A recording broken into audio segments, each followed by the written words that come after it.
Então, na semana passada, nós estudamos Deuteronômio de 1 a 3, e nós vimos Moisés relembrando a jornada de Israel até o Sinai e mostrando como Deus guiou, disciplinou e sustentou o povo durante aquele caminho.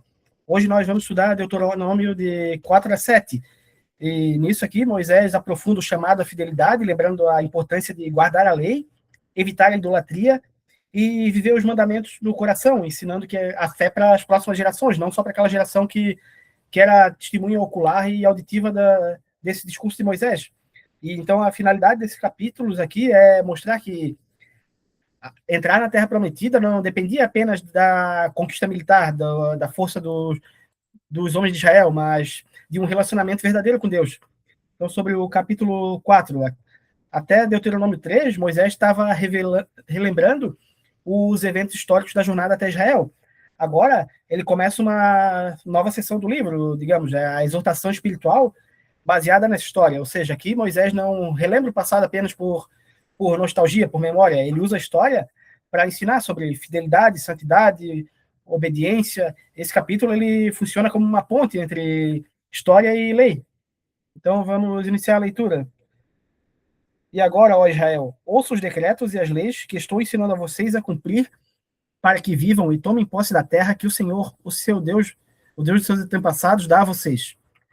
Então, aqui Moisés começa com um chamado solene, e dois termos aparecem aqui no hebraico. O Hukim, que são as leis estabelecidas pela autoridade de Deus, e o Mishpatim, que são as decisões jurídicas ou princípios de justiça. O objetivo aqui da obediência é claro, para que vivam.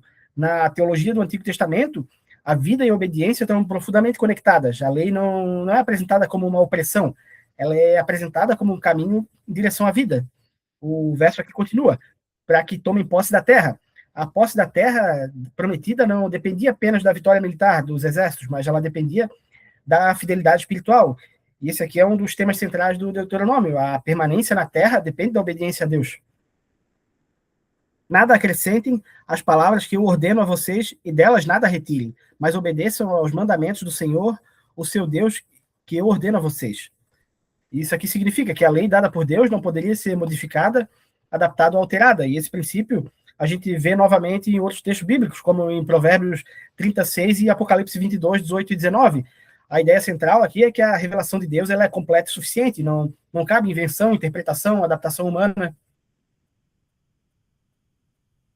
Vocês viram com os seus próprios olhos o que o Senhor fez em Baal-Peor. O Senhor, o seu Deus, destruiu do meio de vocês todos os que seguiram a Baal-Peor. Mas vocês, que permaneceram fiéis ao Senhor, o seu Deus, hoje estão todos vivos. Então Moisés relembra um episódio recente da idolatria em Baal-Peor, lá em Números 25. E ali muitos israelitas eles participaram de cultos pagãos por influência das mulheres moabitas. E o resultado foi aquela praga que matou 24 mil pessoas. Mas os que permaneceram fiéis ficaram vivos. Isso aqui ilustra um princípio claro da Bíblia. A fidelidade de Deus, ela preserva a vida do povo. Eu ensinei a vocês decretos e leis, como me ordenou o Senhor, o meu Deus, para que sejam cumpridos na terra a qual vocês estão entrando, para dela tomar posse. Vocês devem obedecer-lhes e cumpri-los, pois assim os outros povos verão a sabedoria e o discernimento de vocês. Quando eles ouvirem todos esses decretos, dirão, de fato, essa é uma grande nação, é um povo sábio e inteligente. Isso aqui significa que a lei de Deus não era apenas um código religioso, ela representava a sabedoria prática e a vida em sociedade. Quando as nações estrangeiras observassem Israel vivendo segundo a lei de Deus, eles iam dizer isso daqui, que esse é um povo inteligente e sábio. Isso aqui mostra que Israel deveria ser um testemunho moral e vivo para o restante do mundo.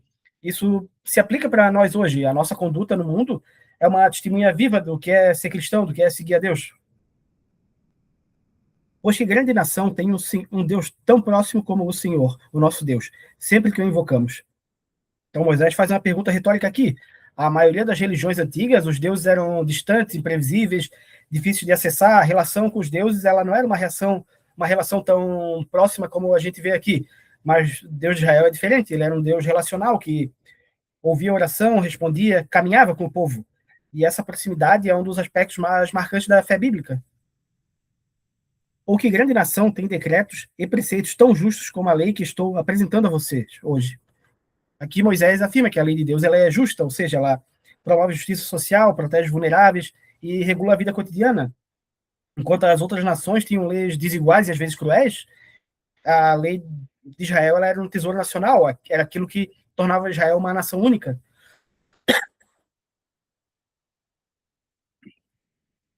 Apenas tenham cuidado, tenham muito cuidado para que vocês nunca se esqueçam das coisas que os seus olhos viram.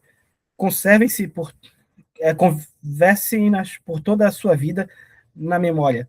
Contem-nas a seus filhos e a seus netos. Então aqui a fé de Israel estava baseada em eventos históricos reais, entre eles a saída do Egito, a peregrinação do deserto, a revelação do Sinai, e esses acontecimentos eles deveriam permanecer vivos na memória do povo. O conhecimento de Deus não deveria desaparecer com o tempo. Cada geração tinha a obrigação e a responsabilidade de ensinar a próxima. E essa mesma ideia aqui aparece lá no Salmo 78, de 1 a 7. Lembre-se do dia que vocês estiveram diante do Senhor, o seu Deus, em Horebe, quando o Senhor me disse: reúna o povo diante de mim para ouvir as minhas palavras, a fim de que aprendam a me temer quando viverem sobre a terra e a ensinarem seus filhos. Horebe é o outro nome dado ao Monte Sinai. Foi ali que ocorreu o momento mais marcante, mais solene da história de Israel, a entrega da lei.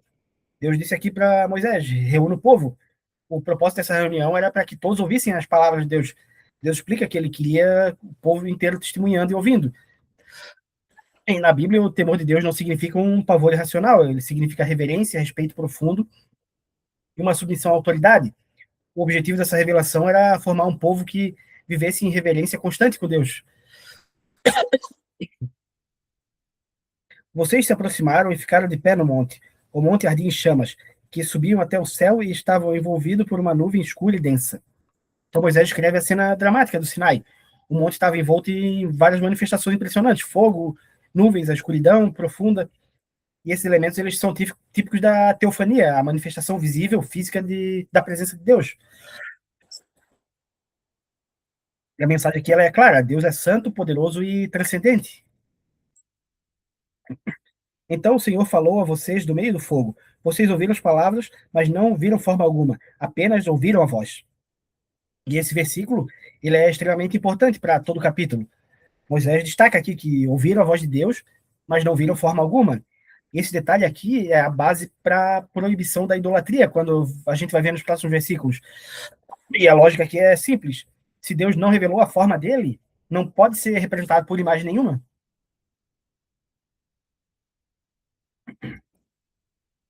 Ele já anunciou sua aliança, os 10 mandamentos.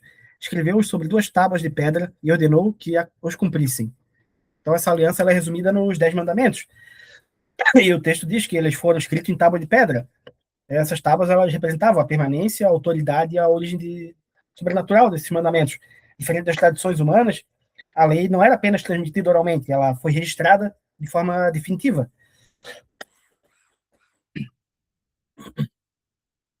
Naquela ocasião, o Senhor mandou-me ensinar a vocês decretos e leis para que vocês cumprissem na terra da qual vão tomar posse. Então, aqui Moisés explica o papel dele no processo. Deus proclamou diretamente para ele os 10 mandamentos. E Moisés recebeu a responsabilidade de ensinar o restante da lei. E assim, Moisés ele atuava como mediador entre Deus e o povo, e essa mediação inclui ensinar, explicar e aplicar a lei na vida diária de Israel. No dia em que o Senhor falou a vocês do meio do fogo em Horebe, vocês não viram forma alguma, portanto, tenham muito cuidado.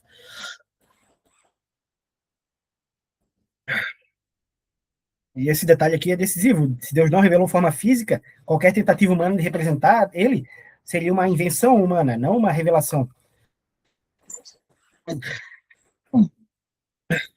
Para que não se corrompam fazendo para si ídolo uma imagem de alguma forma semelhante a homem ou mulher. Então a idolatria, ela não é apresentada apenas como um erro religioso, ela é descrita aqui como uma corrupção espiritual. Fazer imagens de Deus levaria o povo a distorcer a natureza de Deus, reduzir Deus a algo criado e adotar práticas pagãs. Ou a qualquer animal da terra, qualquer ave que voa no céu, qualquer criatura que se mova rente ao chão, ou qualquer peixe que vive na água ou debaixo da terra. Então aqui Moisés continua a lista mencionando representações de animais terrestres, aves, répteis, peixes, e essas categorias aqui, todos ele fez essa descrição para lembrar diretamente a criação lá em Gênesis 1. E isso mostra que transformar criaturas em objeto de adoração é uma inversão da ordem da criação. Em vez de governar sobre a criação, o ser humano passaria a adorar aquilo que foi criado. Isso era uma prática comum no Egito. No Egito, eles adoravam o boi sagrado Apis e os deuses tinham cabeças de animais. E para que, ao erguerem os olhos do céu e virem o sol, e a lua e as estrelas, todos os corpos celestes, vocês não se desviem e se prostrem diante deles. E pratiquem culto aquilo que o Senhor, o seu Deus, distribuiu a todos os povos debaixo do céu. Aqui Moisés adiciona outra forma comum de idolatria. O sol, a lua, as estrelas. Muitas civilizações elas praticavam o culto astral. Até hoje, quem acredita em signo cai nessa idolatria. E outros exemplos históricos aqui são o culto ao deus Sol no Egito, as divindades lunares da Mesopotâmia, a astrologia religiosa na Babilônia. Moisés ele afirma que esses corpos celestes foram criados por Deus para servir a todas as nações, não para ser adorados. Tanto é que lá em Gênesis, quando ele relata a criação do Sol e da Lua, ele nem dá nome para eles. Ele fala que Deus criou dois grandes luminares, um para iluminar o dia e outro para iluminar a noite. Ele nem se deu o trabalho de dar o nome para mostrar a insignificância deles em relação ao poder de Deus. A vocês, porém, o Senhor tomou e tirou da fornalha de fundir ferro do Egito, para ser-lhe o povo de sua herança, como hoje se pode ver. Então, a expressão fornalha de fundir ferro é uma metáfora forte para a escravidão no Egito. Ela transmite a ideia de sofrimento intenso, opressão, trabalho exaustivo. Deus libertou Israel daquele lugar para tornar ele como sua herança. Israel pertencia a Deus de maneira especial. O Senhor irou-se contra mim por causa de vocês, e jurou que eu não atravessaria o Jordão e não entraria na boa terra que o Senhor, o seu Deus, está dando a vocês por herança. E aqui Moisés menciona algo pessoal dele. Ele relembra o episódio que Deus declarou que ele não entraria na terra prometida. Esse detalhe mostra que até mesmo o líder grande de Israel, como ele, não está acima da disciplina de Deus.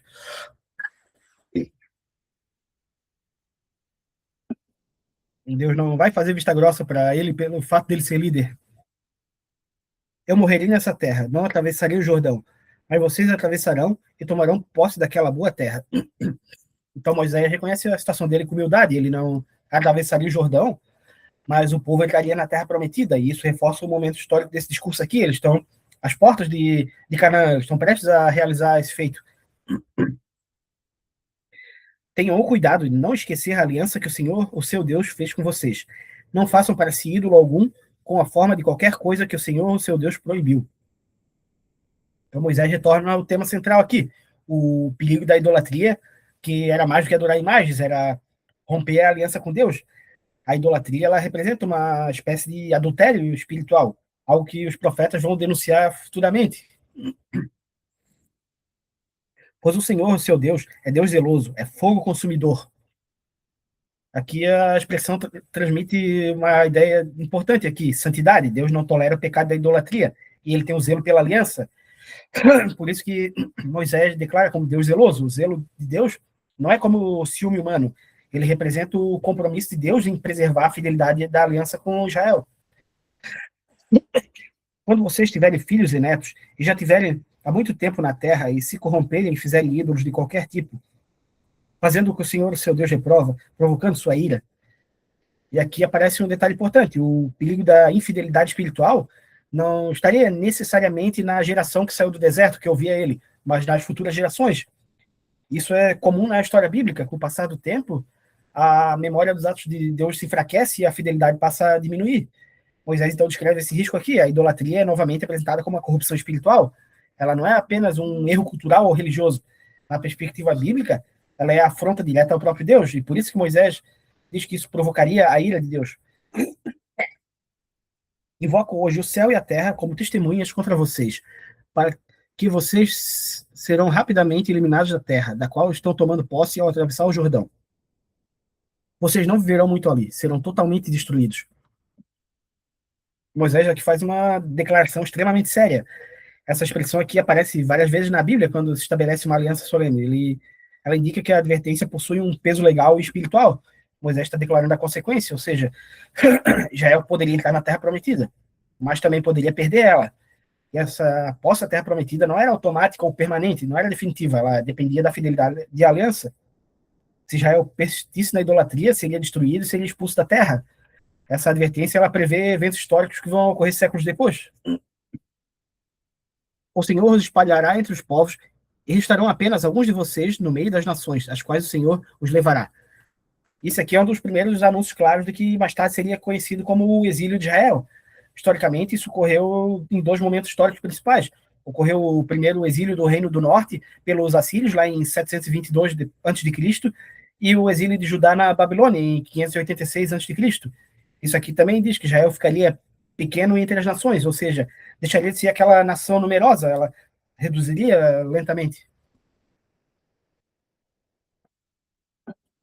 Lá vocês prestarão culto a deuses de madeira e de pedra, deuses feitos por mãos humanas, deuses que não podem ver, nem ouvir, nem comer, nem cheirar. E Moisés escreve a situação irônica aqui. Ele diz que no exílio Israel serviria a deuses feitos por mãos humanas, e esses deuses são descritos aqui como feitos de madeira, feitos de pedra, e Moisés declara que eles são totalmente inúteis. Eles têm boca, mas não falam, têm ouvido, mas não ouvem. Essa descrição para ridicularizar esses ídolos. Ela mostra que a idolatria ela consiste em algo absurdo, adorar objetos incapazes de agir. E lá procurarão o Senhor, o seu Deus, e o acharão, se o procurarem de todo o coração e de toda a alma. Então, depois da advertência severa, surge a mensagem de esperança. Mesmo no exílio, mesmo depois do sofrimento, Deus ainda poderia ser encontrado. Mas há uma condição aqui: buscar de todo o coração e de toda a alma. Essa expressão ela descreve o arrependimento genuíno, verdadeiro. Não seria apenas um retorno religioso superficial, mas uma volta sincera para Deus. Quando vocês estiverem sofrendo e todas essas coisas tiverem acontecido com vocês, então, em dias futuros, vocês voltarão para o Senhor, o seu Deus, e lhe obedecerão. Então, o sofrimento no exílio seria o momento em que Israel voltaria a buscar a Deus. E esse padrão aqui aparece muitas vezes na história da Bíblia. A gente vê o povo caindo no pecado, sendo disciplinado, sendo castigado, se arrependendo e voltando a Deus. Daqui a 2 livros, a gente vai ver isso muito bem lá no livro de Juízes, acontecendo várias vezes. Pois o Senhor, o seu Deus, é Deus misericordioso. Ele não os abandonará, nem os destruirá, nem se esquecerá da aliança que com juramento fez com seus antepassados. Então, mesmo depois da infidelidade do povo, Deus não abandonaria completamente Israel. Aqui Moisés afirma que Deus não desampararia, não destruiria totalmente e não se esqueceria da aliança. Essa promessa ela tem base, ela é fundamentada na aliança feita por Deus com os patriarcas, Abraão, Isaque e Jacó. Ou seja, a fidelidade ela não depende apenas do povo, mas ela depende também da fidelidade de Deus às suas promessas. Perguntem agora aos tempos antigos, antes de vocês existirem, desde o dia em que Deus criou o homem sobre a terra. Perguntem de que lado ao outro do céu já aconteceu algo tão grandioso ou já se ouviu algo parecido? E aqui Moisés começa com essa pergunta retórica. Ele convida Israel a investigar toda a história da humanidade, desde a criação. Ou seja, Moisés aqui está dizendo: examinem toda a história da humanidade e respondam. Jamais aconteceu uma coisa como essa? A resposta que implícita é: não, nunca aconteceu, nunca houve um relacionamento de Deus com a humanidade tão profundo como aqui. Que povo ouviu a voz de Deus, falando do meio do fogo, como vocês ouviram e continuaram vivos? Então Moisés lembra algo absolutamente único aqui na história também. No Monte Sinai, Israel experimentou algo que nenhuma outra nação havia vivido até então, ouvir diretamente a voz do Deus verdadeiro. E outra coisa, sobreviver a essa experiência. Na mentalidade antiga, ver ou ouvir diretamente uma divindade normalmente resultaria em morte ou em algum dano severo, enquanto as religiões pagãs o contato com o divino era frequentemente destrutivo. Israel teve contato com o Deus verdadeiro e continuou inteiro pela graça. Um exemplo disso é na Grécia Antiga. Tem a lenda de que o rei Filipe II da Macedônia, ao espiar pelo buraco da fechadura Zeus no quarto dele, perdeu a visão daquele olho. Então, dentre tantos outros exemplos que o contato com os deuses gerava dano. Mas Israel ouviu a voz de Deus e continuou vivo, continuou íntegro. Ou que Deus decidiu tirar uma nação do meio de outra para lhe pertencer com provas, sinais, maravilhas e lutas, com mão poderosa e braço forte e com feitos temíveis e grandiosos, conforme tudo que o Senhor fez por vocês no Egito, como vocês viram com seus próprios olhos. Então Moisés menciona todos os eventos extraordinários lá do Egito. Ele descreve a libertação de Israel e que ele mostra como ela foi acompanhada por provas, sinais, milagres, mão poderosa, grandes temores. E ele diz essa expressão aqui, relacionando também as 10 pragas, a abertura do Mar Vermelho, a derrota do exército egípcio. Tudo isso foi mostrado a vocês para que soubessem que o Senhor é Deus e que não há outro além dele. Então Moisés explica o objetivo de todas essas intervenções. Os milagres aqui não foram apenas para demonstrar o poder, mas foram para revelar que Javé é o Deus único e verdadeiro. E essa é uma das declarações mais claras do monoteísmo no Antigo Testamento.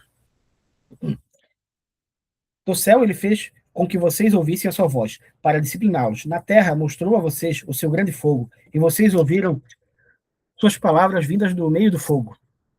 Então Moisés também está comentando o evento do Monte Sinai, a experiência que Israel experimentou com a voz divina, o fogo, a manifestação sobrenatural, e tudo isso reforçando a autoridade e a revelação de Deus.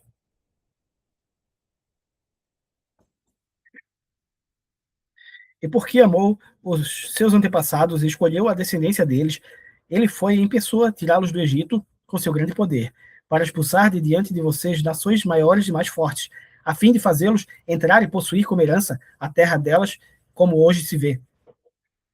Então Deus escolheu Israel e os patriarcas, Abraão, Isaac e Jacó, e Deus estava cumprindo a promessa feita a eles no passado.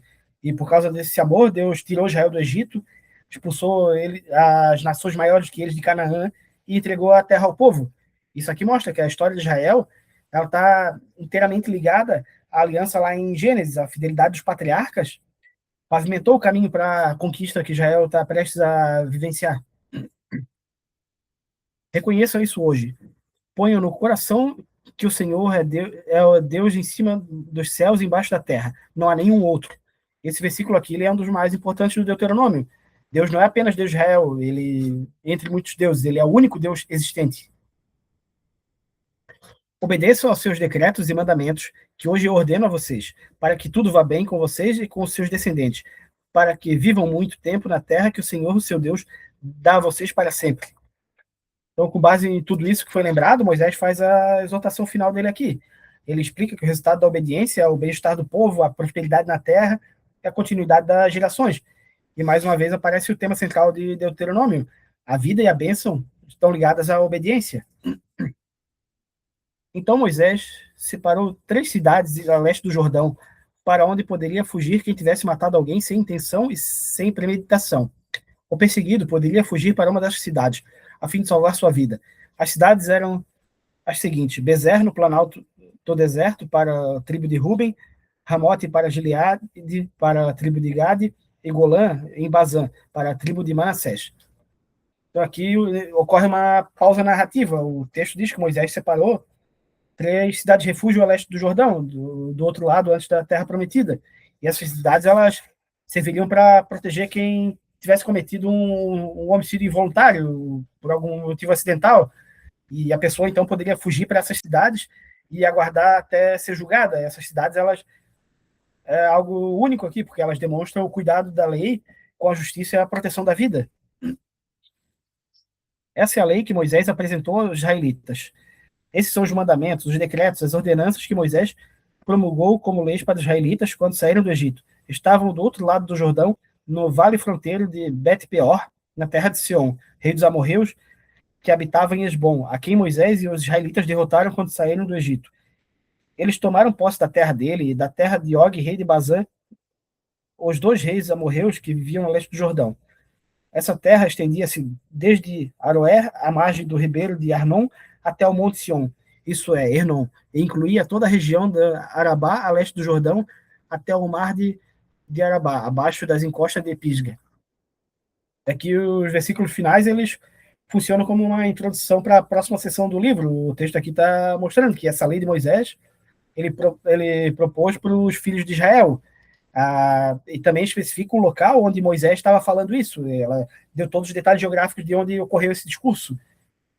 Então, o texto aqui ele menciona novamente a extensão da terra, confirmando que Israel já tinha conquistado uma região bem grande até agora. E, então, o Deuteronômio 4 ele termina com essas 3 grandes afirmações aqui que a gente pode tomar de lição. A primeira é que nenhuma nação experimentou a revelação igual Israel recebeu. Nenhuma outra nação teve um contato com o Deus verdadeiro como Israel teve até aqui. E outra que Javé é o único Deus verdadeiro. E, por fim, que a obediência à lei é o caminho para a vida, para a vida e para permanência na Terra Prometida. Então, esse capítulo ele serve de preparação, ele prepara o caminho para os discursos seguintes que Moisés vai fazer sobre a lei e a aliança. Tudo bem até aqui?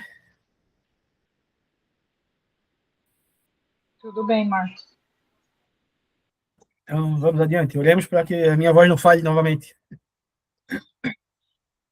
Agora, sobre Deuteronômio 5, ele relembra a aliança no Sinai com a repetição dos 10 mandamentos. Então, a lei ela não é apenas uma regra externa, ela é um chamado à transformação do coração. Então, Moisés convocou todo Israel e lhe disse: Ouça, ó Israel, os decretos e as ordenanças que hoje estou anunciando a você. Aprenda-os e tenha cuidado de cumpri-los. Então, Moisés reúne todo o povo de Israel para reafirmar a lei de Deus. E aqui começa o chamado de atenção do povo.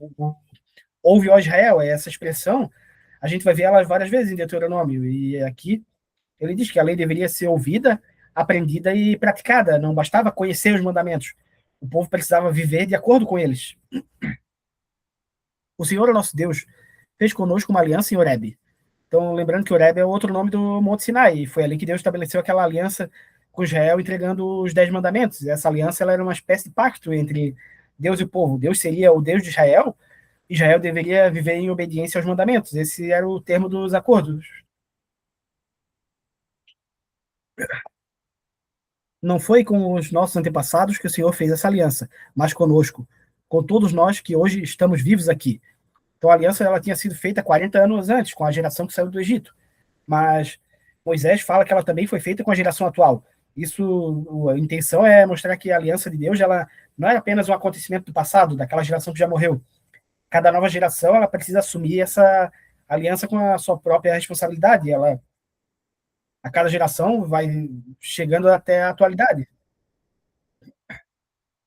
O Senhor falou com vocês face a face, do meio do fogo no monte. Então ele lembra novamente aquela expressão do face a face, que não significa que o povo viu o rosto de Deus, significa que a revelação foi direta e clara. No Monte Sinai, o povo presenciou a manifestação de Deus. E foi uma experiência única para a história de Israel. Naquela ocasião, eu fiquei entre o Senhor e vocês para declarar-lhe a palavra do Senhor, porque você teve medo do fogo e não subiu o monte. E ele disse. Então o povo ficou com medo daquela manifestação, de todo aquele fogo, trovões, tudo aquilo no Monte Sinai, e por causa disso Moisés ficou entre o povo e Deus, recebendo a palavra e transmitindo para eles. Isso mostra a função de Moisés como líder, profeta e mediador da aliança. E nos versículos seguintes, Moisés passa então a repetir os 10 mandamentos, o que já tinha sido dito originalmente lá no Sinai. Eu sou o Senhor, o teu Deus, e te tirei do Egito, da terra da escravidão. Então, antes de apresentar os 10 mandamentos, Deus se identifica ao povo. Ele lembra quem ele é e o que ele fez por Israel. Deus se apresenta como o Senhor que libertou o povo da escravidão. Isso aqui mostra que a obediência aos mandamentos não deveria nascer apenas por obrigação, mas é um relacionamento com Deus que já havia mostrado o poder e cuidado dele. Israel não servia a Deus para ser liberto. Eles deveriam obedecer e servir porque já tinham sido libertos. Então isso muda bastante. Não terás outro Deus além de mim. Aqui é o primeiro mandamento. Deus exige exclusividade na adoração. Israel não poderia servir a qualquer outro deus. Nos povos ao redor, que eles, tanto no Egito quanto agora em Canaã, que eles iriam se deparar, era comum a adoração a vários deuses, cada um associado a aspectos diferentes da natureza ou da vida, mas Deus, o Deus de Israel, o Deus verdadeiro, declara que somente ele deve ser adorado. A expressão diante de mim aqui também pode ser entendida como na minha presença, indicando que nenhum outro Deus podia ser colocado em pé de igualdade com Deus. Nas outras culturas, era até tolerado servir vários deuses ao mesmo tempo, sem que esses deuses concorressem entre si. Mas com Deus não era assim, Deus é único. Não façam para si nenhum ídolo, nenhuma imagem de qualquer coisa no céu, na terra ou nas águas abaixo da terra. E aqui aparece a proibição da idolatria novamente. Israel não deveria produzir imagens que representassem Deus ou qualquer objeto de adoração.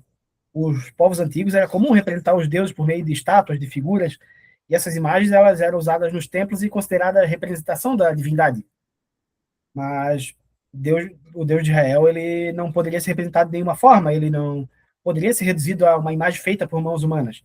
Por isso que ele menciona 3 categorias aqui, no céu, na terra e nas águas, abaixo da terra. Nada na criação deveria ser transformado em um objeto de adoração.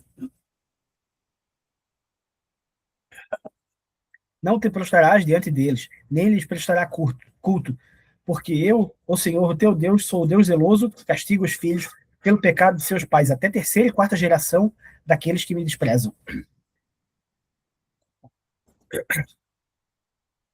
Então, além de proibir a fabricação de imagem, Deus também proíbe adorar elas e prestar culto.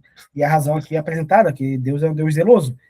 E, novamente, o zelo de Deus não significa o ciúme humano, egoísta, possessivo, mas o fato de que Deus exige fidelidade do povo dele, porque Israel estava em aliança com ele. Então, é assim como um casamento, um relacionamento, que a aliança não tem espaço para a infidelidade. Israel também não poderia adorar outros deuses. E a expressão aqui, castigar os filhos, indica que o pecado pode trazer consequência e alcançar gerações futuras. A idolatria, ela frequentemente afeta toda a família e influencia os descendentes. Mas trato com bondade até 1000 gerações os que me amam e obedecem meus mandamentos. E aqui Deus mostra um contraste importante. Enquanto a consequência da desobediência era até a terceira e quarta geração, a misericórdia de Deus ela se estende até 1000 gerações. Isso aqui mostra, isso aqui prova que o propósito principal de Deus não era castigar o povo, era manifestar a misericórdia dele. E essa misericórdia ela é destinada a todos aqueles que amam a Deus e guardam seus mandamentos. O amor de Deus na Bíblia ele é sempre ligado à obediência. Amar a Deus significa viver de acordo com o que ele ordena. Não tomarás em vão o nome do Senhor, o teu Deus, pois o Senhor não deixará impune quem usar o seu nome em vão. Esse aqui é o mandamento que trata a respeito do nome sagrado de Deus. Na cultura bíblica, o nome não era apenas uma forma de identificação, ele representava a própria pessoa e a autoridade dela. Por isso, usar o nome de Deus em vão era uma forma leviana ou desrespeitosa, considerando uma grande ofensa. Então, tomar o nome de Deus em vão significa usar de maneira vazia, falsa, desrespeitosa. Isso aqui poderia incluir juramento falso em nome de Deus, usar o nome de Deus sem consideração, sem respeito, invocar o nome de Deus para justificar algo errado, uma mentira. E os mandamentos aqui deixam claro que Deus não considera isso algo pequeno. Ele afirma que não tem inocente quem agir dessa forma. Guardarás o dia de sábado, a fim de santificá-lo, conforme o Senhor teu Deus te ordenou. E agora aparece o mandamento do sábado. Guardar o sábado significa separar esse dia como um dia santo. Isso é, um dia dedicado a Deus. Era um dia em que o povo deveria interromper todas as atividades normais e lembrar da relação de dependência que tinha com Deus. O sábado ele funcionava como sinal da aliança entre Deus e Israel, lembrando constantemente que o povo e a vida deles dependiam de Deus. Trabalharás 6 dias e neles fará todo o seu trabalho. Deus estabelece aqui o padrão do trabalho do povo. O trabalho não é apresentado como algo negativo, como algo ruim. Pelo contrário, aqui ele faz parte da ordem natural. Durante 6 dias, o povo deveria realizar as atividades normais. Isso aqui mostra que a lei ela não elimina o trabalho, mas ela organiza o ritmo da vida.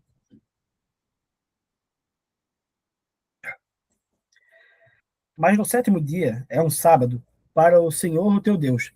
Nesse dia não farás trabalho algum, nem tu, nem teu filho ou filha, nem teu servo ou serva, nem boi teu jumento ou qualquer dos teus animais, nem o estrangeiro que estiver na tua propriedade, para que teu servo, tua serva descanse como tu.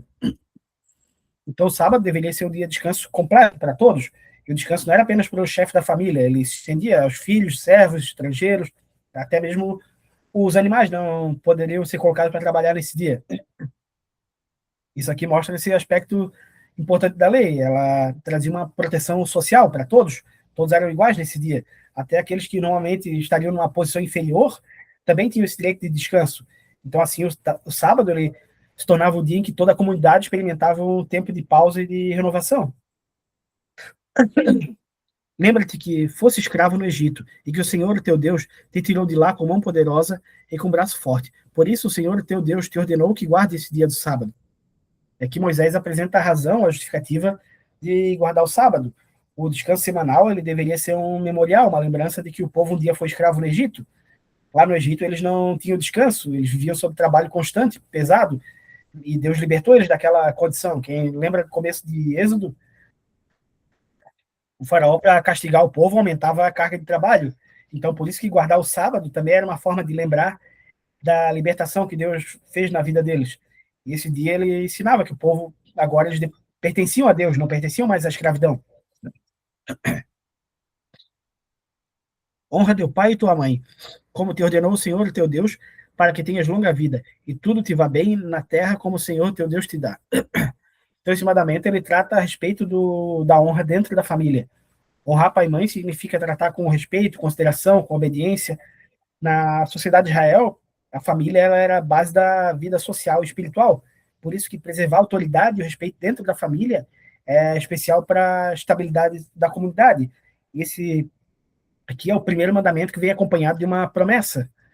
Quem honra os pais tem a vida prolongada e a prosperidade na terra que Deus daria ao povo. Não matarás. E esse mandamento ele protege o valor da vida humana. A vida pertence a Deus, ele é o Criador. Por isso que ninguém tem o direito de tirar a vida de outra pessoa injustamente. O mandamento aqui ele se refere principalmente ao homicídio. A gente não fala de casos de guerra, de legítima defesa, ou seja, de tirar a vida de alguém de forma injusta, deliberada ou cruel. Assim, a lei ela estabelece que a vida humana é sagrada e deve ser preservada. Não adulterarás. Aqui Deus protege a santidade do casamento.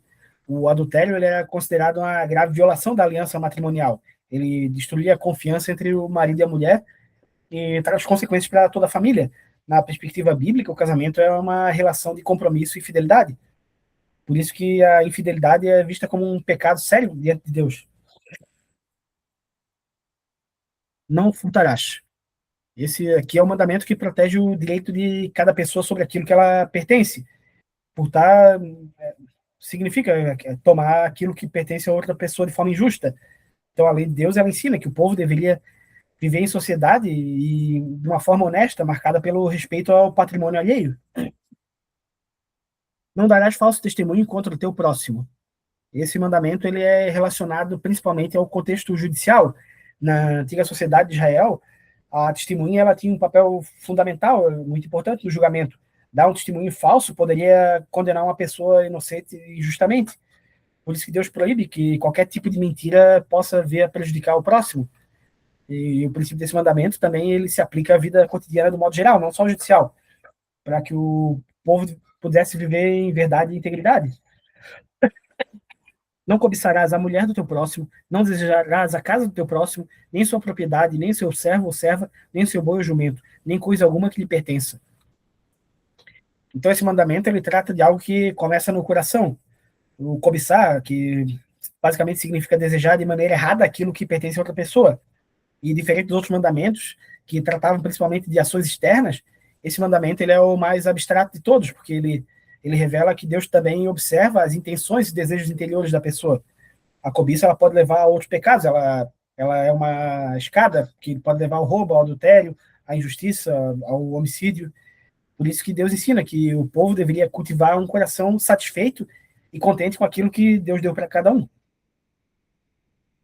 Essas foram as palavras que o Senhor falou a toda a assembleia de vocês, em alta voz, no monte, no meio do fogo da nuvem e da densa escuridão, e nada mais acrescentou. Então as escreveu em 2 tábuas de pedra e as deu a mim. Então Moisés lembra que os 10 mandamentos foram proclamados diretamente por Deus diante de todo o povo, e depois de pronunciar os mandamentos, Deus pessoalmente escreveu nas 2 tábuas de pedra e elas foram entregues a Moisés.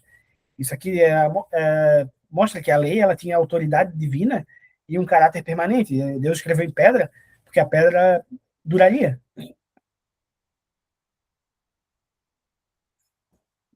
Quando vocês ouvirem a voz que vinha do meio da escuridão, estando no monte em chamas, aproximaram-se de mim todos os chefes da tribo de vocês e suas autoridades.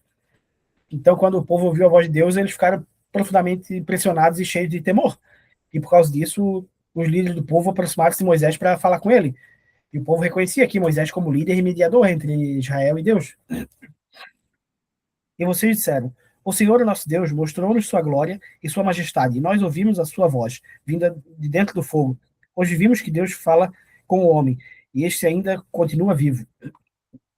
Então o povo reconhece que havia testemunhado algo único, extraordinário. E eles viram a glória e a grandeza de Deus e ouviram a voz dele. E isso era algo que normalmente se acreditava ser impossível, porque se pensava que ninguém poderia ouvir Deus e continuar vivo. E por isso que eles expressam essa admiração. Mas agora, por que deveríamos morrer?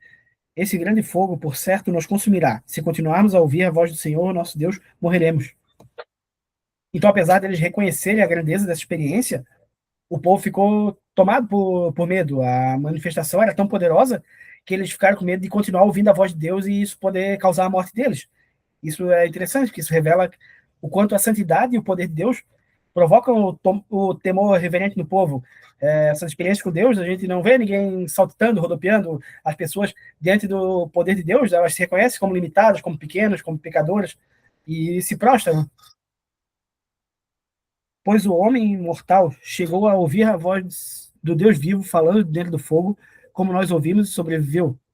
Então o povo reconhece novamente o caráter extraordinário do que aconteceu. Eles se perguntam quem mais dentre os outros povos teria ouvido a voz de Deus e continuado vivo. E essa pergunta aqui destaca o caráter único dessa experiência que Israel viveu no Sinai. Aproxime-se você, Moisés, e ouça tudo que o Senhor nosso Deus disse. Você nos relatará tudo que o Senhor nosso Deus lhe disser. Nós ouviremos e obedeceremos. Então, por causa do medo dessa manifestação, o povo pede que Moisés seja o intermediário. Eles pedem que Moisés se aproxime de Deus, ouça as palavras e depois transmita tudo. É como naquela música lá do Morada, que diz, então me tira o medo que me faz dizer Moisés subir meu lugar. Eles ficaram aqui estabelecidos que Moisés faria o papel de mediador entre o povo e a revelação. O Senhor ouviu quando vocês me falaram e disse, ouviu o que esse povo disse a você. Eles têm razão em tudo o que disseram. Então, Deus reconhece que o pedido feito pelo povo foi correto, foi adequado. Eles demonstraram respeito e temor diante da santidade de Deus. Eles não se sentiam dignos de tamanha presença. Quem dera, eles tivessem sempre no coração essa disposição para temer-me e para obedecer a todos os meus mandamentos. Assim tudo iria bem com eles e com seus descendentes para sempre. E aqui aparece um desejo pessoal expressado por Deus. Ele deseja que o povo se mantivesse com o mesmo coração e temor que eles tiveram nesse momento. Se o povo continuasse vivendo dessa maneira, obedecendo os mandamentos e temendo, isso traria o bem-estar para eles e para os descendentes. E esse versículo ele revela isso, ele revela o coração de Deus. Que Deus não quer apenas a obediência externa, ele quer um coração verdadeiramente voltado para ele. Vá, diga-lhes que voltem para suas tendas. Aqui Deus ordena que o povo volte para as tendas, a assembleia diante do Sinai se desfaz, termina, e o povo retorna para o acampamento.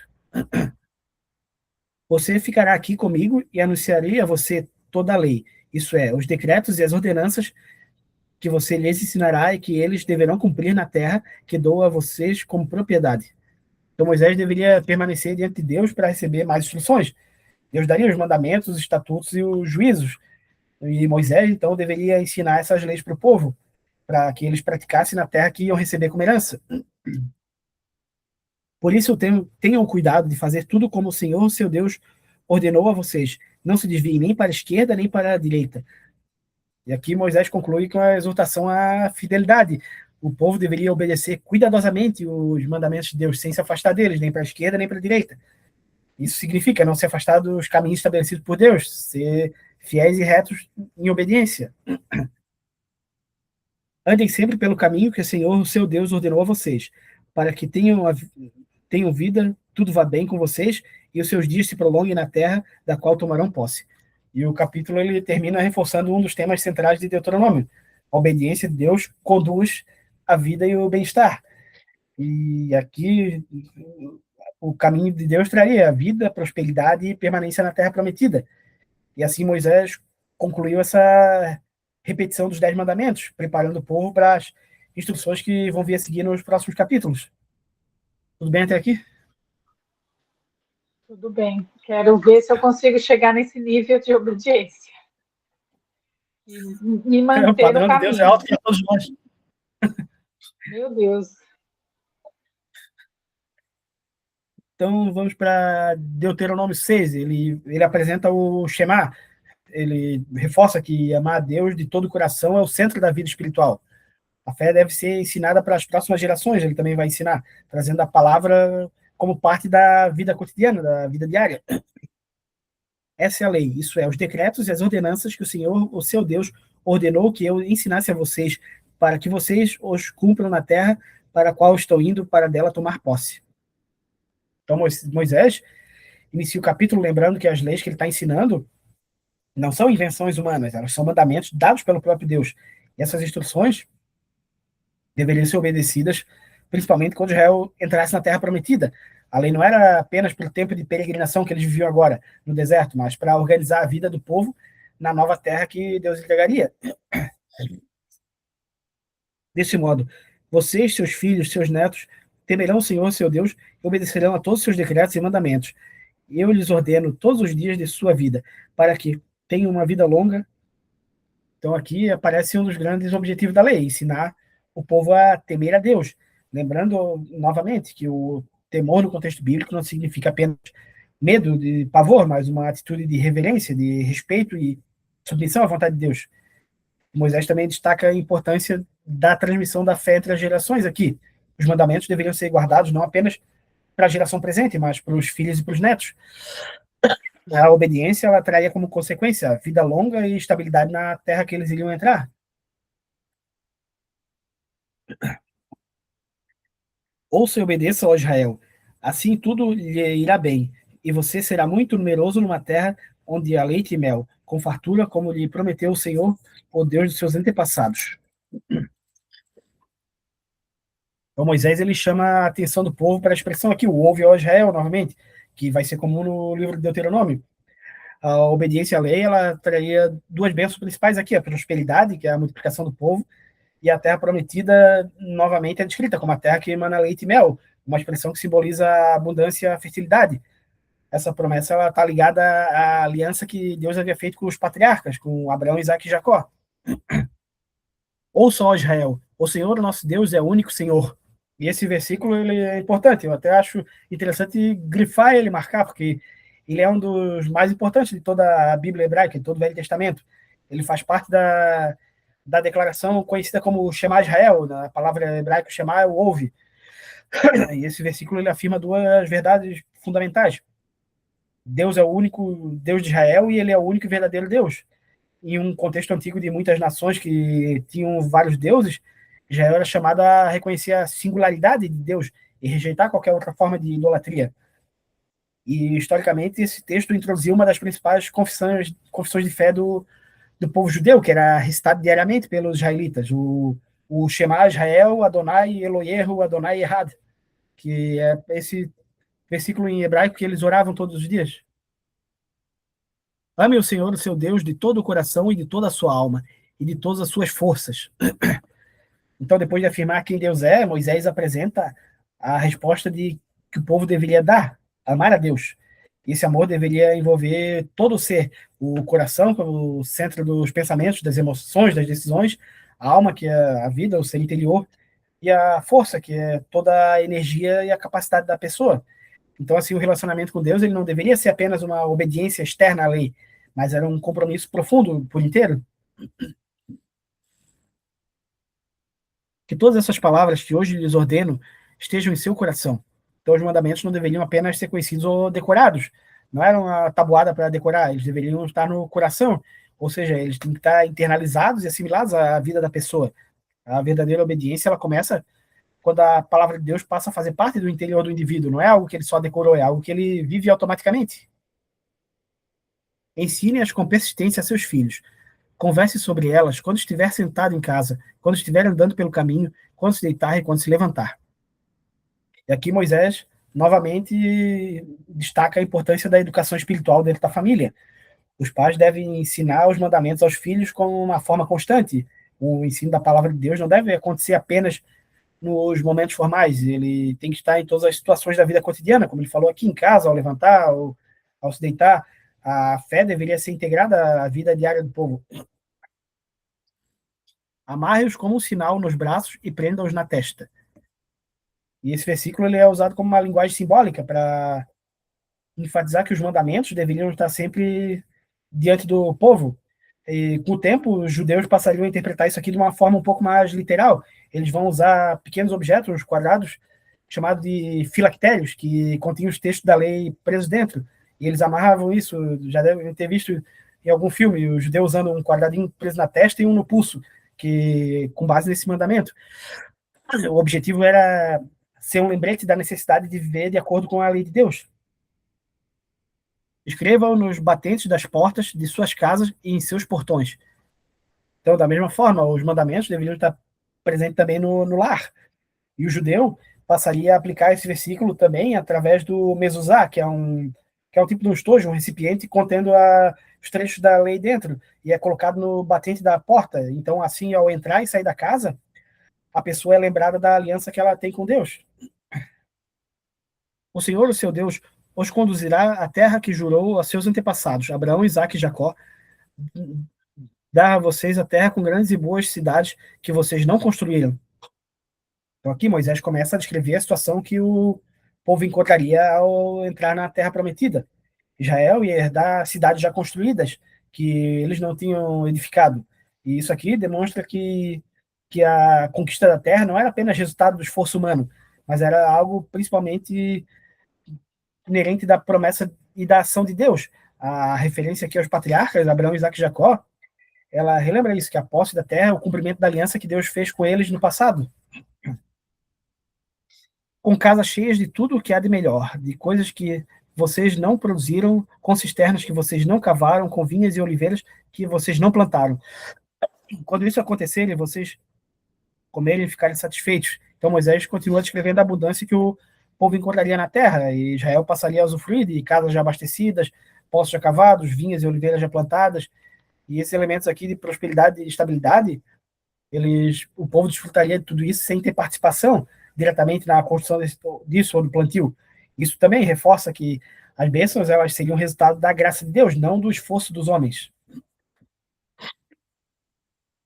Tenham cuidado, não esqueçam o Senhor que os tirou do Egito, da terra da escravidão. Então aqui aparece um alerta importante.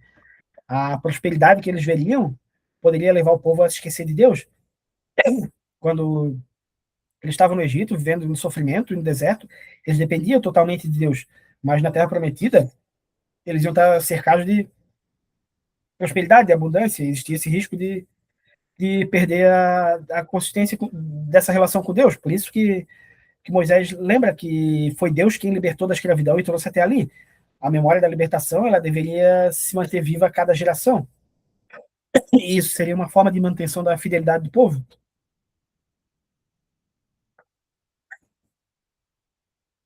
Temam o Senhor, o seu Deus, e só a ele prestem culto e jurem somente pelo seu nome. E Moisés reafirma a atitude que Israel deveria ter diante de Deus. E três ideias aqui aparecem: temer o Senhor, que é reverenciar, respeitar, prestar culto, que é viver em obediência à vontade dele, e também jurar pelo seu nome, reconhecer Deus como autoridade suprema. Esse mandamento ele também implica em rejeitar qualquer outra forma de devoção a outros deuses. Não sigam outros deuses e os deuses dos povos ao redor. Então, ao entrar em Canaã, Israel se veria cercado de povos que adoravam diversas divindades, e essas religiões pagãs, elas eram parte da cultura local e poderiam facilmente influenciar o povo, como a gente viu lá no incidente de Baal-Peor. Por isso que Moisés adverte que Israel não deveria seguir os deuses das nações vizinhas. A fidelidade a Deus exige a rejeição à idolatria.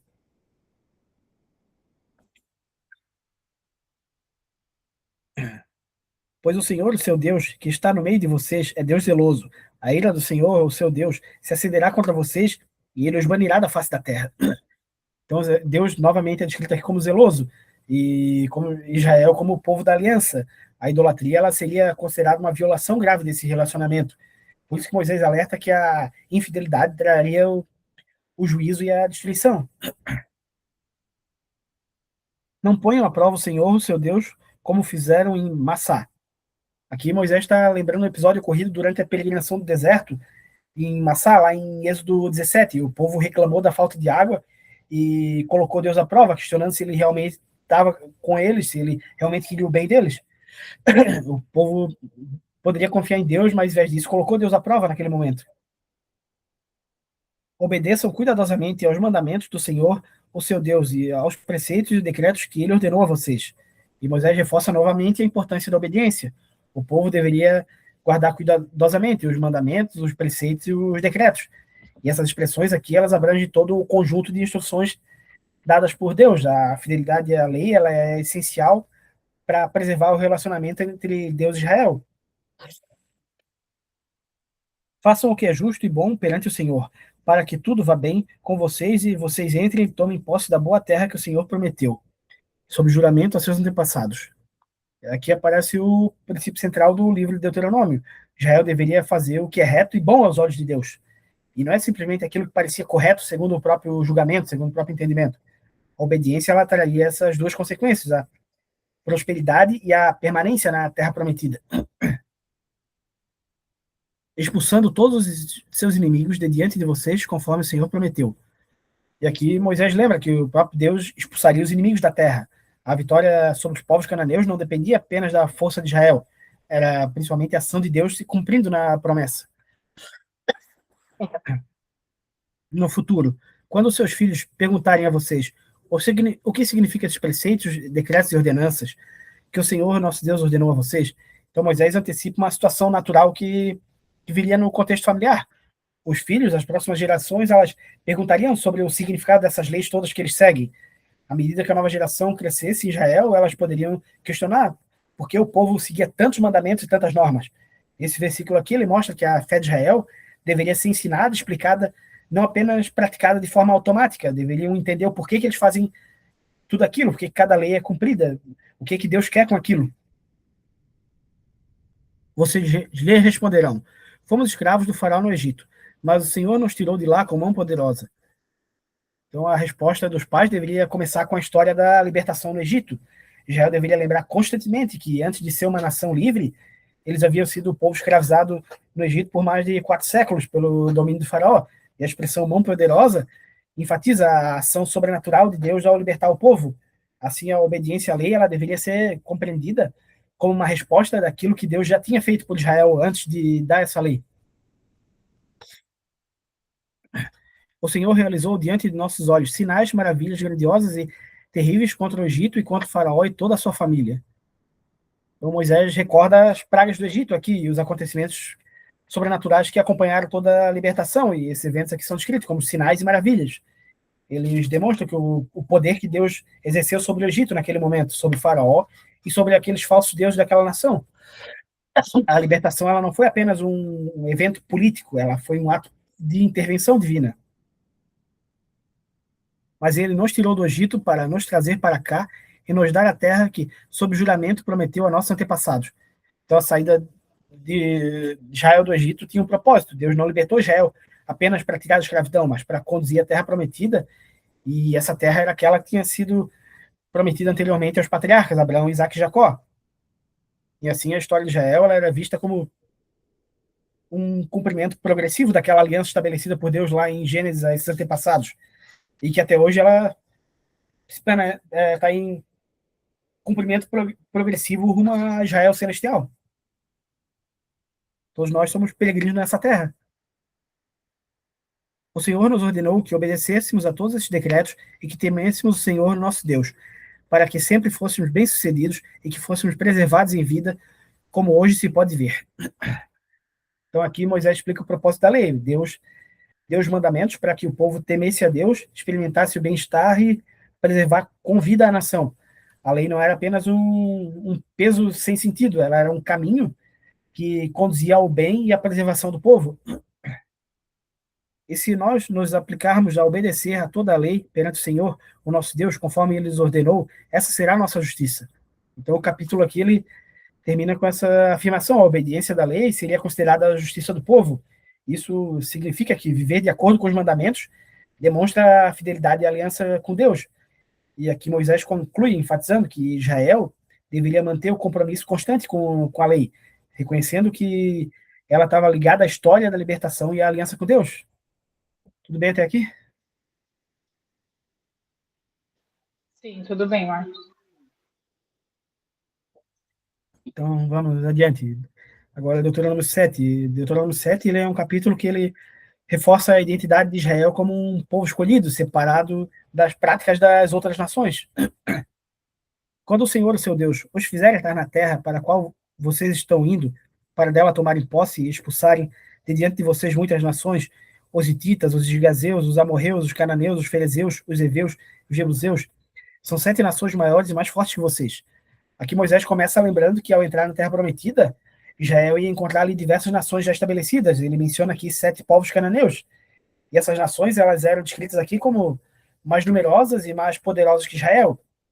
Isso aqui é para reforçar a ideia de que a conquista da terra não acontecia por mérito humano, por causa militar numerosa de Israel, mas por causa da intervenção de Deus. E quando o Senhor, o seu Deus, as tiver dado a vocês e vocês as tiverem derrotado, então vocês as destruirão totalmente. Não façam com elas tratado algum e não tenham piedade delas. Então a instrução dada é que Israel deveria destruir completamente aqueles povos e não fazer aliança com eles. Esse tipo de ordem ele está relacionado ao contexto religioso da época.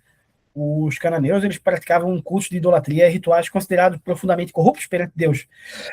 E os rituais deles envolviam prostituição cultural, sacrifício dos próprios filhos para Baal, e a destruição dessas nações tinha como objetivo evitar que Israel fosse contaminado pela idolatria e pelas práticas religiosas pagãs dessas civilizações.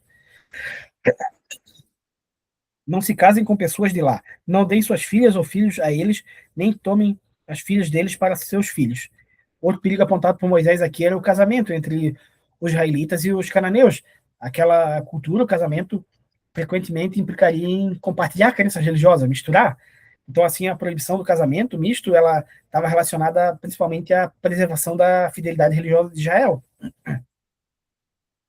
Pois se elas desviarem seus filhos de seguir-me para servir a outros deuses, e por causa disso, a ira do Senhor se acenderia contra vocês e rapidamente os destruiria. Então Moisés explica o motivo da proibição. A convivência e os casamentos com esses povos, a idolatria poderia levar os israelitas a abandonar Deus e servir outros deuses, e esse desvio espiritual seria uma violação da aliança e poderia trazer as consequências de juízo sobre o povo. E a gente sabe que Israel vai ignorar isso no futuro, principalmente alguns reis de Israel, vide Salomão. Assim vocês tratarão essas nações, derrubem os seus altares, quebrem suas colunas sagradas, cortem seus postes sagrados e queimem seus ídolos. Então, além de evitar alianças com esses povos, Israel deveria destruir todos os objetos de adoração, todos os objetos de culto pagão. E aqui são mencionados vários objetos religiosos. A ordem de destruir demonstra que Israel deveria eliminar qualquer elemento que incentivasse a idolatria ou até mesmo a curiosidade sobre aquela idolatria. Pois vocês são um povo santo para o Senhor, o seu Deus. O Senhor, o seu Deus, os escolheu dentre os povos da face da terra para ser seu povo e seu tesouro pessoal. Então o povo aqui é chamado de povo santo, ou seja, o povo separado para Deus. Essa santidade aqui ela não significa a perfeição moral absoluta. A gente sabe que o povo falhou em vários momentos, mas a consagração, a separação por o serviço a Deus. Israel havia sido escolhido por Deus para ser o seu povo particular entre as nações. E essa eleição ela traz privilégio, mas também traz responsabilidades, viver de maneira fiel à aliança com Deus. O Senhor não se afeiçoou a vocês, nem os escolheu por serem mais numerosos do que os outros povos, pois vocês eram o menor de todos os povos. Esse versículo aqui ele enfatiza que a eleição de Israel, a escolha, o critério não foi baseado em mérito humano, ou força militar, ou superioridade numérica. A escolha de Deus foi resultado da vontade soberana dele e não das qualidades do povo. O povo não tinha nada a oferecer para ser escolhido, assim como nós hoje. Mas foi porque o Senhor os amou por causa do juramento que fez a seus antepassados. Por isso ele os tirou com mão poderosa e os redimiu da terra da escravidão, do poder do faraó, do rei do Egito. Então aqui Moisés apresenta duas razões principais da escolha de Israel: o amor de Deus pelo povo e a fidelidade de Deus à promessa feita aos patriarcas. A libertação do Egito foi o cumprimento dessa promessa. E a expressão aqui da mão poderosa destaca novamente a intervenção sobrenatural de Deus ao tirar Israel da casa da escravidão. Saibam, portanto, que o Senhor, o seu Deus, é Deus. Ele é Deus fiel, que mantém a aliança e a bondade por 1000 gerações àqueles que o amam e obedecem aos seus mandamentos. Moisés declara aqui um princípio importante. Aqui é descrito que Deus como fiel, aquele que guarda a aliança e aquele que demonstra misericórdia. E, novamente, a expressão até 1000 gerações é aquela forma de enfatizar a longa duração da fidelidade de Deus para aqueles que amam e obedecem aos mandamentos dele. E assim, a relação entre Deus e o povo ela é baseada na aliança que envolve amor, fidelidade e obediência. Mas aqueles que o desprezarem, retribuirá com destruição. Ele não demora em retribuir aqueles que o desprezam. Então, ao mesmo tempo que Deus demonstra fidelidade e misericórdia, ele também exerce justiça. Aqueles que rejeitam a Deus e vivem na rebeldia contra ele não permanecem impunes, não fica sem consequência. E assim a aliança ela envolve tanto a bênção pela fidelidade quanto o juízo pela rebeldia. Obedeçam, pois, a lei, isso é, os decretos e as ordenanças que hoje ordeno a vocês. Então, diante do amor, da fidelidade e da justiça de Deus, o povo deveria responder com obediência. A mensagem central aqui é que Israel deveria viver de acordo com as instruções para manter esse relacionamento correto com Deus. Se vocês obedecerem a essas ordenanças, as guardarem, as cumprirem, então o Senhor, seu Deus, manterá com vocês a aliança e a bondade que prometeu sob juramento aos seus antepassados. A obediência do povo está conectada à manifestação das bênçãos da aliança. Se o povo ouvisse, guardasse e praticasse os mandamentos, Deus continuaria demonstrando fidelidade e aliança estabelecida com os patriarcas. A palavra misericórdia aqui, ela expressa esse amor fiel de Deus. Isso é o compromisso de manter a promessa feita a Abraão, Isaque e Jacó. Ele os amará, os abençoará e fará com que vocês se multipliquem. Ele abençoará os seus filhos e os frutos da terra, o cereal, o vinho novo, o azeite e as crias das vacas, as ovelhas na terra, que os seus antepassados jurou dar a vocês. Então Moisés escreve agora as várias bênçãos que acompanhariam o povo, e entre elas está aqui o amor contínuo, o crescimento da população, fertilidade da terra, prosperidade na agricultura. Essas bênçãos, elas refletem a realidade de uma sociedade agrícola da época, onde a prosperidade ela estava diretamente ligada à fertilidade da terra e dos rebanhos. Então, assim, a fidelidade e a aliança traria a estabilidade e a abundância na terra prometida. Vocês serão mais abençoados do que qualquer outro povo. Nenhum dos seus homens ou mulheres será estéril, nem mesmo os animais de seu rebanho. Então, a bênção de Deus ela faria com que Israel fosse especialmente favorecida entre as nações. A ausência de esterilidade, tanto entre pessoas quanto entre animais, aqui simboliza essa prosperidade e continuidade da vida. Isso é o tipo de promessa que era extremamente significativa na cultura antiga. A esterilidade ela era um sinal de maldição, muitas vezes. Então, a descendência e a multiplicação da família era considerada um sinal de bênção aqui. O Senhor os guardará de todas as doenças. Não afligirá a vocês as doenças terríveis, como sabem, atingiram o Egito, mas afligirá a todos os seus inimigos. E a referência aqui das doenças do Egito provavelmente lembra os males que os israelitas viram durante as pragas lá na escravidão, ou aquelas pragas que atingiram o Egito. Então, assim, a obediência ela não traria apenas a prosperidade material, mas também a preservação da saúde, a proteção da saúde da nação. Vocês destruirão todos os povos que o Senhor, o seu Deus, entregar a vocês.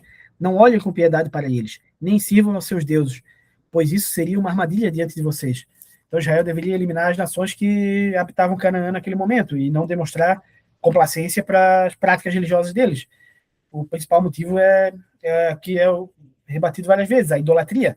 Se o povo preservasse o culto pagão ou passasse a adorar os deuses dessas nações, isso ia se tornar um laço espiritual, uma armadilha, ou seja, algo que levaria ao pecado e ao afastamento de Deus.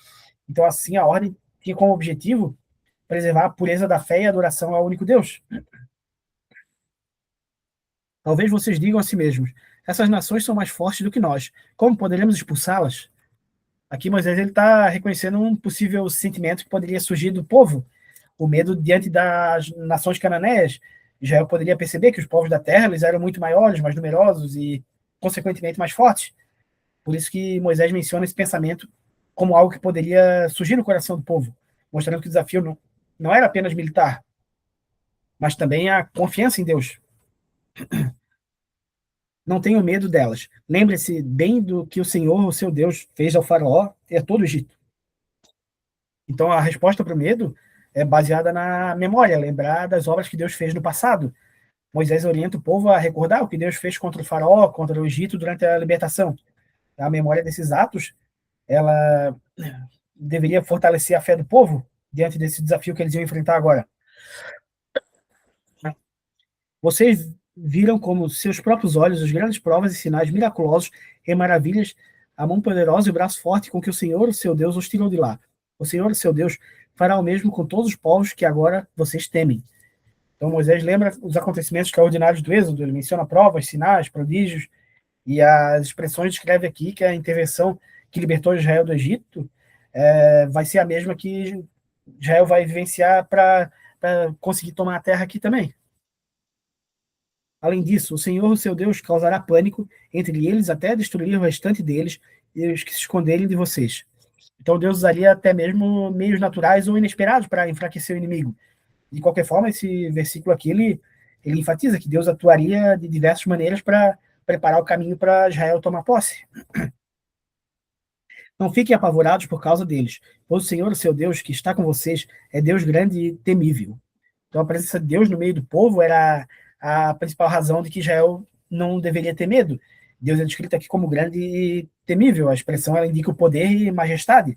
Então assim a segurança de Israel ela não dependia da força militar, ela dependia da presença de Deus entre eles.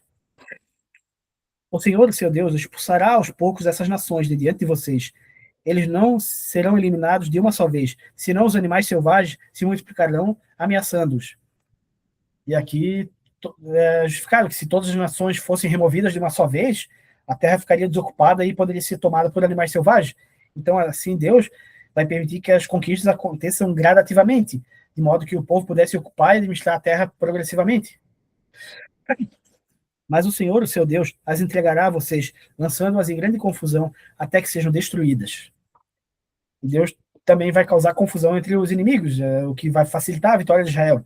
Essa ideia a gente vê acontecer diversas vezes na narrativa bíblica da conquista e também em outras passagens do Velho Testamento, quando os exércitos inimigos eles entram em pânico e desordem, e mesmo Israel estando em menor número, acaba saindo vitorioso. E, mais uma vez, isso aqui deixa claro que a vitória vem pela ação de Deus, não pela estratégia militar, não pela ação humana. Ele entregará na mão de vocês os reis dessas nações, e vocês apagarão o nome deles de debaixo do céu. Ninguém conseguirá resistir a vocês, até que os tenham destruído.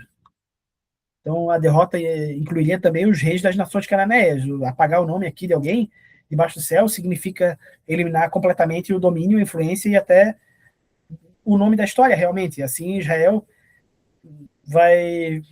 não vai ter nenhum inimigo capaz de resistir, porque Deus está conduzindo o processo da conquista. Vocês queimarão as imagens dos deuses das nações. Não cobissem a prata ou ouro que são revestidas. Isso seria uma armadilha para vocês.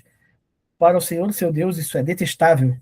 Então, além de destruir os ídolos, Israel não deveria sequer aproveitar os metais preciosos que alguns deles poderiam estar construídos. Eles poderiam encontrar ídolos de ouro, de prata e querer, de repente, até derreter o material para eles. Mas Deus está proibindo aqui.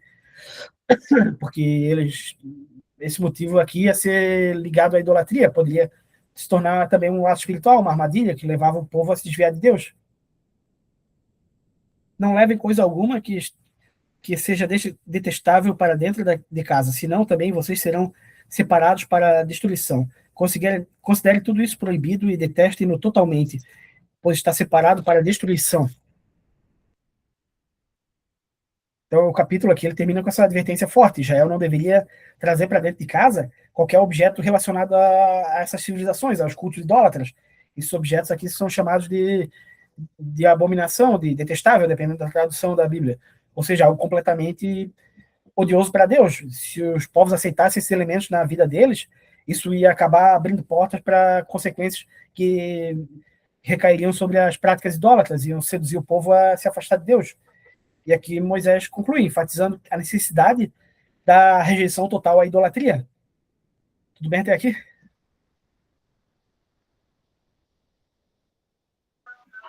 Tudo certo, Marcos, tudo certo. Então, para fechar o estudo de hoje, nós vamos concluir com a leitura de Mateus 22, do 37 ao 38. Respondeu-lhe Jesus: Amarás o Senhor teu Deus de todo o teu coração, de toda a tua alma e de todo o teu entendimento. Esse é o grande e primeiro mandamento. Então a gente vê que o ensino de Moisés em Deuteronômio, ele revela a verdadeira vida espiritual, ela não se resume a cumprir regras, mas amar a Deus de todo o coração e viver em fidelidade com a aliança com ele. E esse amor deve transformar o interior, orientar as escolhas diárias e ser transferido para as próximas gerações.